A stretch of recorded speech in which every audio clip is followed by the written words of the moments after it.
रीगज़ार की सड़कों में एक खामोशी फैल रही है। इस खामोशी के पीछे एक ऐसी कहानी छुप है जिसका हर मोड़ जंग से भरा हुआ है।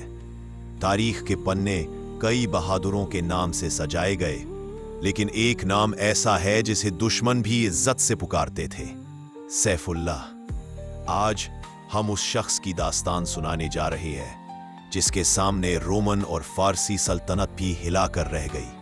ये कहानी है खालिद बिन वलीद की, और इस कहानी का हर कदम एक जंग है, आसमान से तपती हुई रोशनी और जमीन पर रेत का दामन। इसी सोज भरी धरती पर एक जवान उभर रहा था जिसका हाथ बचपन से तलवार का साथी था। खालिद, जिसका हर वार हर चाल एक नया दर्स देती थी। वो सिर्फ लड़ता नहीं था, वो जंग को समझता था। इस्लाम के उफ्क पर जब पहली रोशनी चमकी तो खालिद अभी लश्कर मक्का में था, लेकिन तारीख के सफर में एक ऐसा मोड़ आया जिसने उसकी रूह को हिला दिया। जंग उहुद के बाद उसने सच को पहचान लिया, और जब उसने इस्लाम कबूल किया तो पूरी दुनिया ने देखा कि अब उसका लिहाज भी बदल चुका है। अब वो तलवार सिर्फ जज्बे की नहीं, ईमान की थी। 3000 का लश्कर और सामने 2 लाख रोमन फौज, हर तरफ बर्बादी का साया था। मगर फिर एक स्याह गुब्बार को चीरते हुए एक सवार निकला था। उसकी आंखों में वो आग थी जिसे सिर्फ हक के सिपाही समझ सकते हैं। हकीकत बस सिर्फ इतनी थी कि खालिद का दिमाग एक फौज के बराबर था।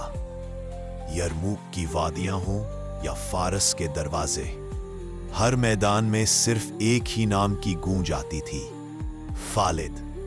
वो आता नहीं था, टूट कर गिरता था, और जब वो टूट कर गिरता तो फौजें भागती नहीं, मिट जाती थी।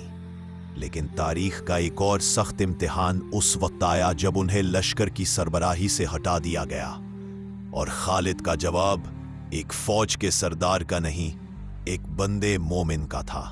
मैं अल्लाह की तलवार था, और जिसने मुझे हटाया वो भी मेरे रब का बंदा था। खालिद बिन वलीद ने 100 से ज्यादा जंगें लड़ी, एक भी ना हारी, लेकिन मौत मैदान जंग में नहीं आई। वो बिस्तर पर इसलिए गया कि शायद उसका रब उससे किसी और इस्म की शहादत चाहता था। आज भी जब बहादुरी का जिक्र होता है तो एक ही नाम जुबान पर आता है, खालिद बिन वलीद, तलवार खुदा।